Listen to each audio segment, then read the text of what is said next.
All right, take two. I shot this segment once and I didn't hit the record button apparently, and I had to go upstairs and confirm that we hadn't done that, so I had not, so we're going to start over again. This is going to be ratchet repair. This is a 3/4 drive Armstrong ratchet I picked up somewhere cheap. The only thing wrong with it, no reversing lever. So, we're going to attempt to make one. I measured that. It's about 235 thousandths, which is, I should have thought about this. Pretty sure that's 23/64. Yeah. Anyway, it's a 64th under a 1/4 inch. No, I'm telling you wrong.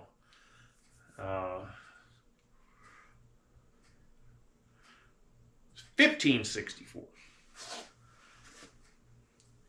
I don't know, I'm confusing myself. I need a cheat sheet here, which I don't have. Anyway, it's 300 about 4 thousandths the other direction. I have a little reversing lever that I have made, but it's just I drilled a 235 thousandths hole in it. So we've got to file it out because I don't have a wire EDM to make this really cool.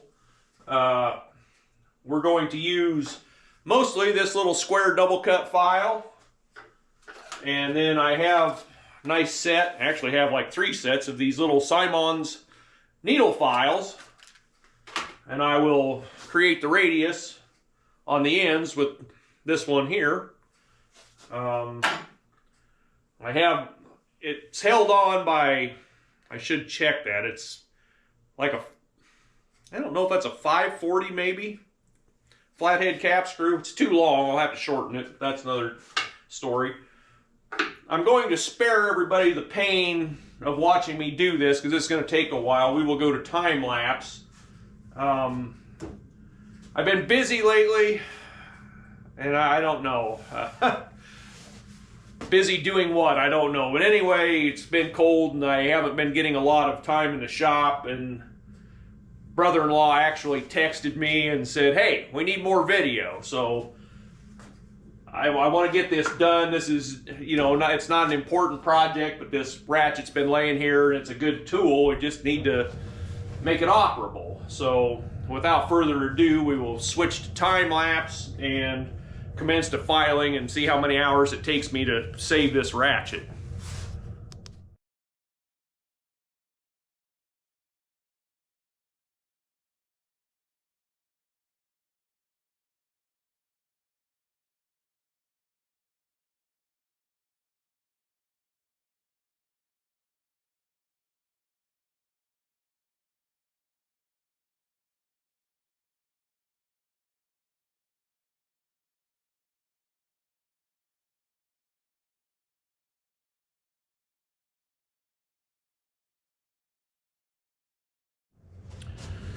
Alright, well, this is sad because I had the radio on as a tune by heart that I really enjoy, and I had to shut it off.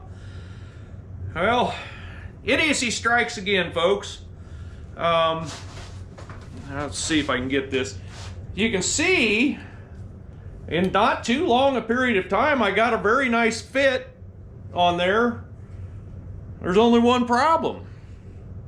I'm 90 degrees off.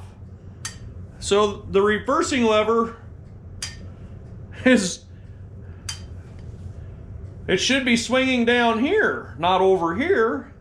So I guess the next step in our procession, I'm gonna have to go out to the shop and cut a new piece of steel, or I could just drill a hole in the other end and create the opening the other direction. I probably have a drill bit and a drill, and I wouldn't have to go out to the shop. We may just do that, because if this is a little skeletonized, we'll just say that that is for weight-saving purposes. What do you think? I think it's a good idea. It keeps me having to go out in 0 degree temperature. All right. I've been outside in the cold and drilled another hole, and it looks like I got that one off center a little bit, so we'll kind of favor that to one side when we file this. Start with the square filing. Got a little illness of some sort going on, so I probably sound a little more nasal even than usual, but I did find some.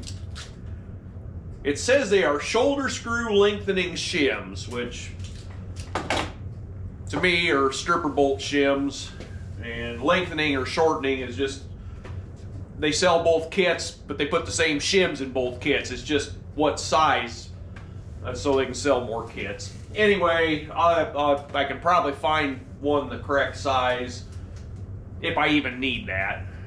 And I seem to have lost a screw, but we'll get that found. It needs to be shortened considerably. Anyway, we will time lapse and refile and hope that this works this time.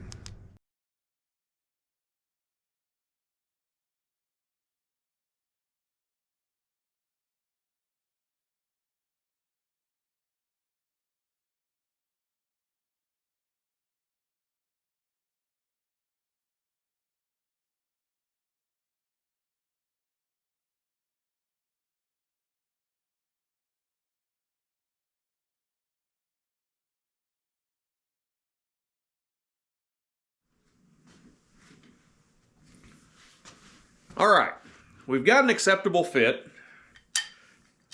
and we reverse just fine. The next step is, get that off there. I'm just going to radius all the corners, so get rid of all the sharps. Some are radiused a little bit already. I kind of started to do that, and then I thought, well, we got to show them how we do that on the camera. So I've got to go find a little bit smaller file in that 12-incher to do this, and I'll bring you back. We'll probably time lapse. There's enough filing there, you'll get the idea in time lapse.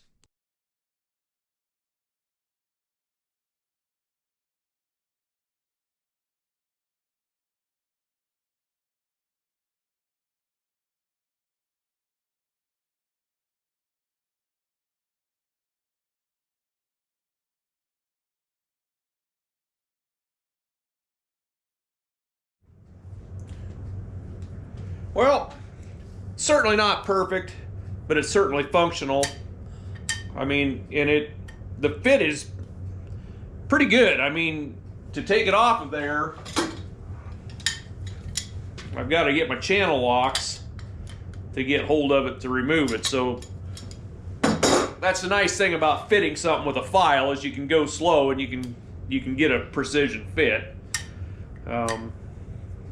There's a lot of other ways this could have been done, but when you have no machine tools, you got to do it the hard way. So that's what I did. I've got to go get that screw that goes in there found so I can shorten it,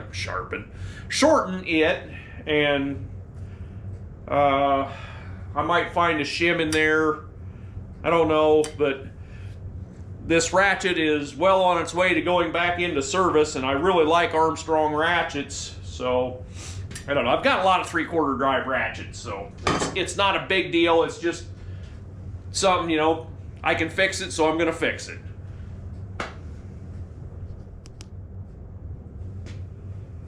All right, well, I've shortened this screw about as much as I dare shorten it.